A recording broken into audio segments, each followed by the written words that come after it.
Hi everyone, in this CSE 373 review video, we're going to be going over some design decision problems. And these problems are very different from the other problems we've been doing in 373 so far because they rely a lot less on your programming ability and your technical execution skill and a lot more on creative thinking and your understanding of the ADTs we've learned about. So a few tips for tackling these problems. It's very important that you understand the functionality of each ADT. Basically, how does this ADT organize its underlying data? Is it in a tree? Is it sequential? And then also, what can we do to that data? What can we do to manipulate it or just to retrieve data? And these are going to be our methods. So do we have an add? Do we have a remove? Where can we add? Is it just at the end? All these things are important to consider when understanding each ADT. Next, we want to be able to assess the strengths and weaknesses of each implementation of each ADT. So think about, does this implementation take up more space than it should? Does it take up less? Does it run faster for each method than the other implementations of this ADT? These are all things to consider.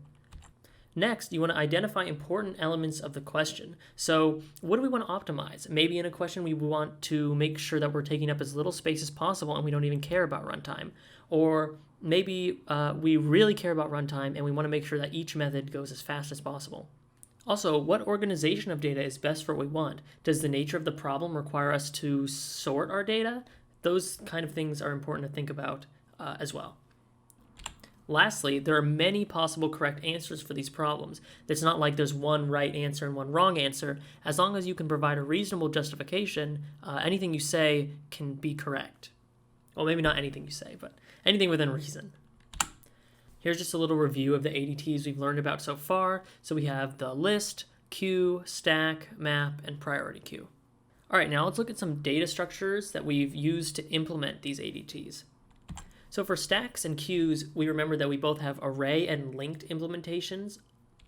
For our list, we have array list and linked list. For maps, we have three. We have an array map, a chained hash map, and a tree map or an AVL map. And then for priority queues, we've implemented them using array heaps. All right, so our first problem, you see I put at the top all the ADTs that we've learned about just so you don't have to keep going back. But I would definitely recommend after I read each problem to pause and think about it, and I'll give a little bit of time to do that and try to solve these problems for yourself. So the first problem is, you're writing a program to schedule jobs sent to a laser printer. The printer should print the jobs in the order in which the requests were received. What ADT should you use to store and process these jobs? Okay, I'm going to give a little bit of time to pause and for you to think about it. Okay, so let's go over it now. So first, let's analyze this question. What are we trying to do and what is important in our ADT that we want? So it says that the printer should print the jobs in the order in which the requests were received. So we kind of have an idea of what order we want our data to be in and what methods we need to maintain that order.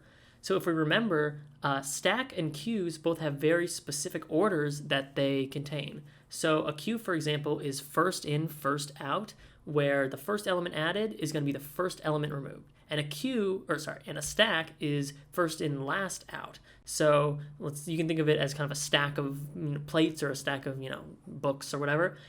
You put the book down at the bottom, and then you add books on top of it, and the first book you add is going to be the last book to be removed. So what do we want for this problem? Well, we want to print the jobs in the order in which the requests were received.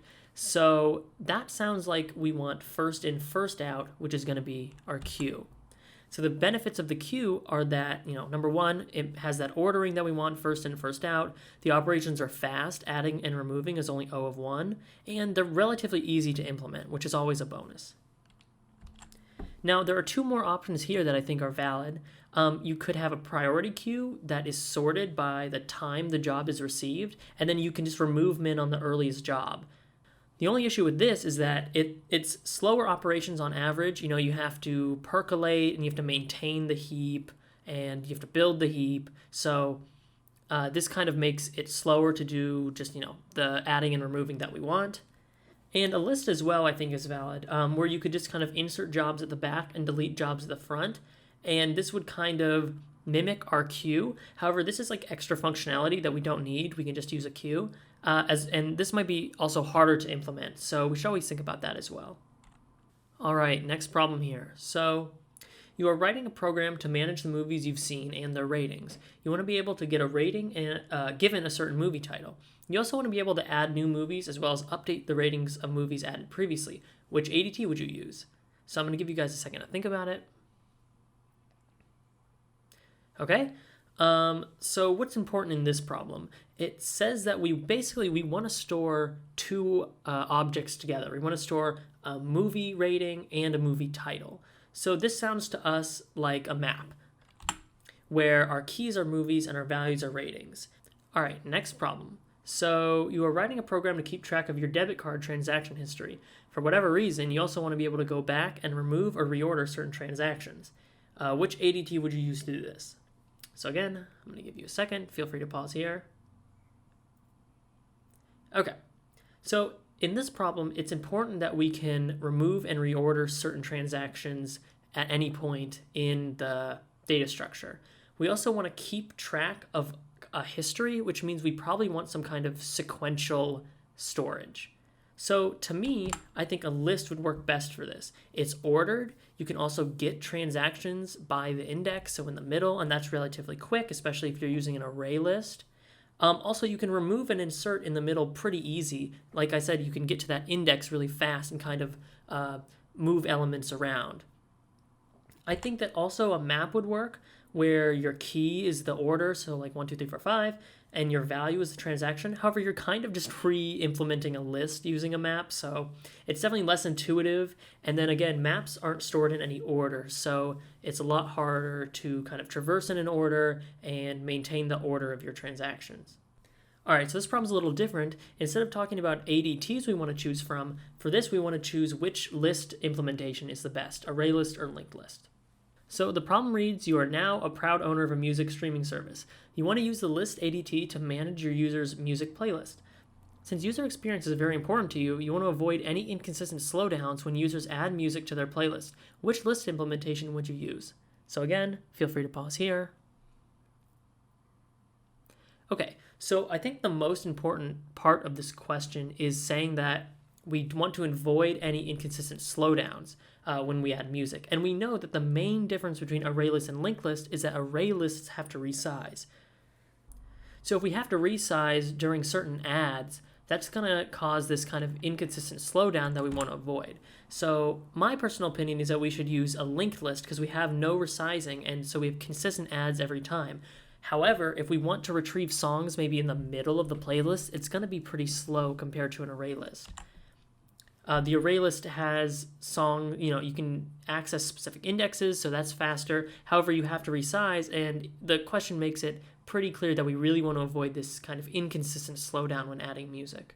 So now we want to choose between map data structures. So we have 3 of those: the array map, the chained hash map, and the AVL map.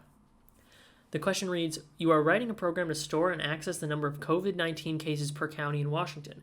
There are only 39 Washington counties, so the input size will be small. What are your keys and values? Which implementation of the Map ADT would you use? So again, feel free to pause here.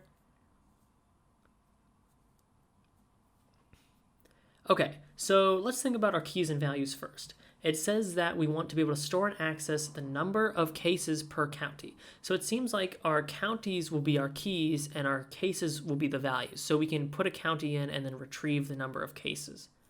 Now, which implementation of the Map ADT we should use? I think the important thing for that here is that there's only 39 counties, so the input size is always going to be very small.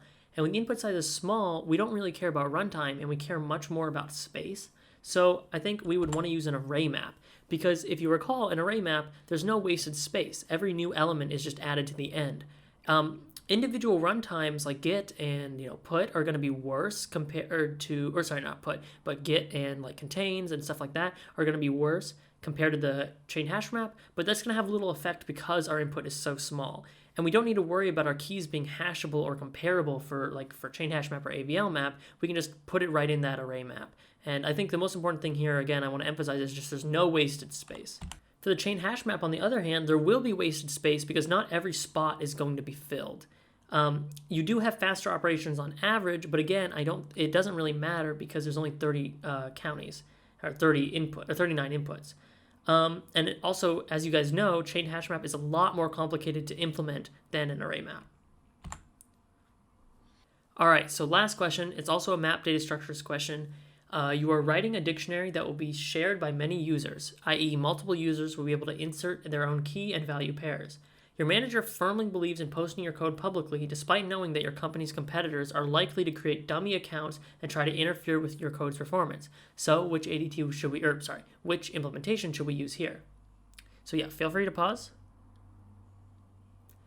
Okay, so this question is a little bit trickier. It's not super clear what we want out of our data structure. But we see here that basically this rival company is going to try and interfere by kind of manipulating what data they add. So we know that in a chained hash map, they can take advantage of the way our code hashes. They have access to our source code and maybe create these really bad worst cases that chained hash map can allow for. For example, if we have separate chaining and we just have one bucket that has a ton of inputs, and then we want to look in that bucket, it's going to be O of n. Or maybe if we have quadratic or linear probing, they create these islands where there's just a lot of elements in a row, and we don't want that either. So in my opinion, the best implementation here would be the AVL map, because first, the methods run in O of log n time. In the worst case, it's pretty much guaranteed.